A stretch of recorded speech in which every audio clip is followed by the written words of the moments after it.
மதுரையில் வைகை ஆற்றின் வடகரையில் உள்ள நகர்ப்பகுதிக்கு முகமது கோரியின் நினைவாக அல்லது கோரியின் படைகள் வந்திறங்கிய இடம் என்ற பொருளில் கோரிப்பாளையம் என்ற பெயர் வழங்கி வருகிறது.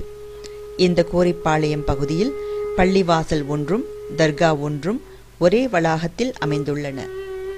இங்குள்ள தர்காவில் சுல்தான் அலாவுதீன் உதவ்ஜி அவர்களும் அவரது மருமகனான குத்புதீன் பிரோம் ஹாக்குஸ் அவர்களும் அடக்கம் செய்யப்பட்டுள்ளனர். கோரிப்பாளையம் மசூதிக்கருகே சுல்தான்கள், சமயச் சான்றோர்கள், வீரமரணம் அடைந்த போர் வீரர்களும் கூட அடக்கம் செய்யப்பட்டிருப்பதாக கூறப்படுகிறது.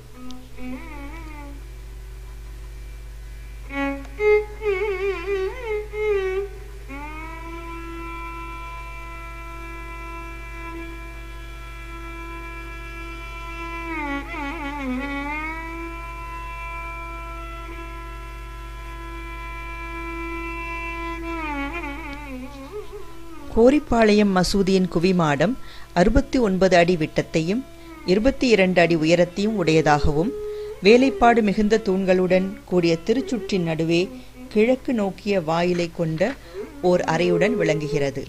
இவ்வறையின் உட்புறம் மேற்சுற்றிய இருவரின் சமாதிகளும் அமைக்கப்பட்டுள்ளன. கோரிப்பாளையம் பள்ளிவாசலில் அடக்கமாகியிருப்பவர் வாரங்கல்லில் ஆட்சி புரிந்த தில்லி பேரரசர் உலுக்கான் அல்லது துக்ளக் என்றும், மதுரைக்கு வந்த அவர் இங்கேயே அடக்கமாகிவிட்டதாகவும் கூட ஒரு கருத்திருக்கின்றது.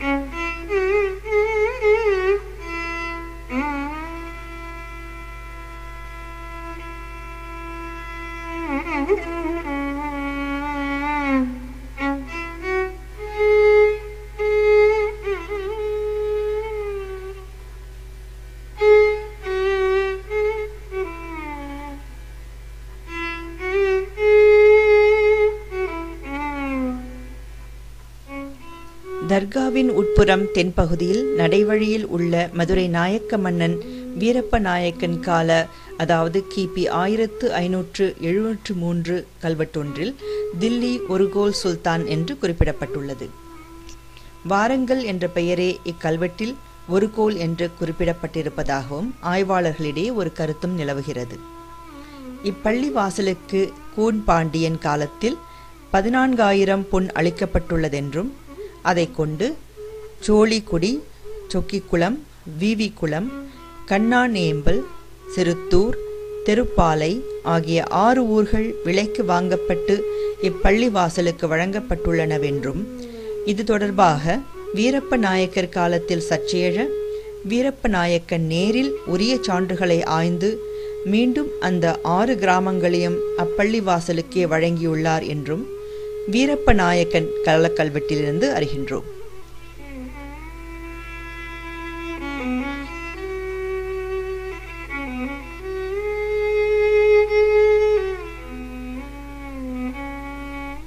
இந்த வீரப்ப நாயக்கன் கால கல்வெட்டிலிருந்து கோரிப்பாளையத்தில் உள்ள இந்த பள்ளிவாசலுக்கு தில்லி ஒருகோல் சுல்தான் பள்ளிவாசல் கோரி என்ற பெயர் வழங்கி வந்துள்ளமையையும், இப்பள்ளிவாசல் பாண்டியர் ஆட்சி காலத்திலிருந்தே இங்கு இருந்து வருவதையும் நம்மால் தெரிந்து கொள்ள முடிகின்றது.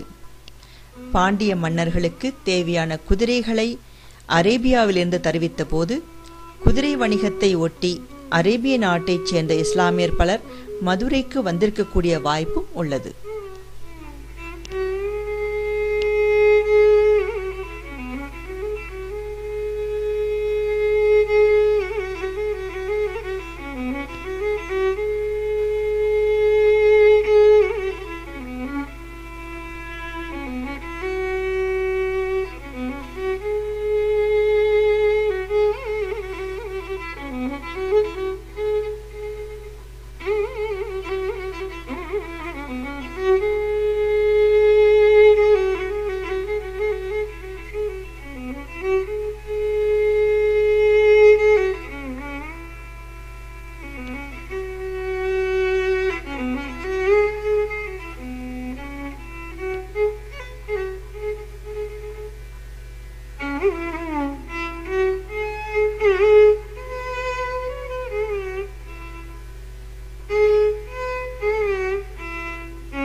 இந்த தர்காவில் பெண்கள் தொழுகை செய்யும் பள்ளி ஒன்றும் இருக்கின்றது.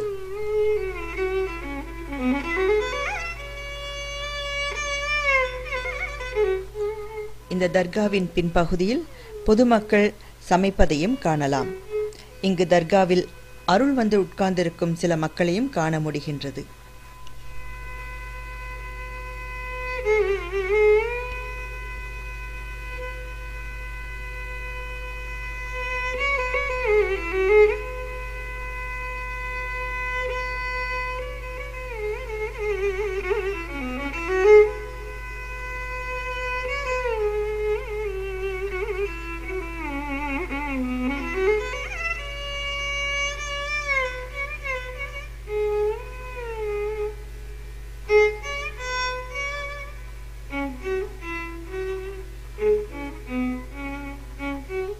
வாருங்கள், இந்த கோரிப்பாளையம் தர்காவிற்கு சென்று உள்ளே சென்று காணலாம்.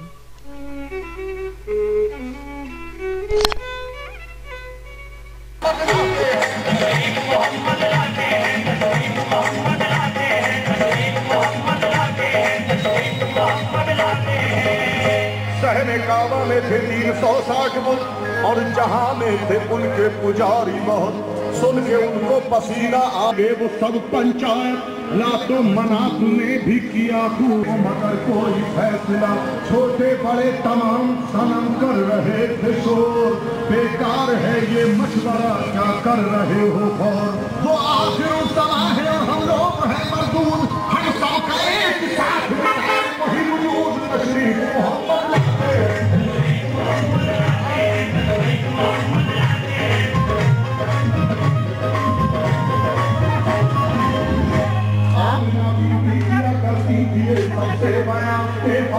की जमात रोज आती है यहाँ, वो दिया करते हैं शाहों की तरह इज्जत, मुझे एहतराम को पिलाते हैं कोई पैगंबर मेरे घर और कहते हैं कि आने वाले हैं खैरुल बशर, एहतराम अर्ज कर शाहिदी हम काबे को मिला तशरीफ मोहम्मद लाते हैं,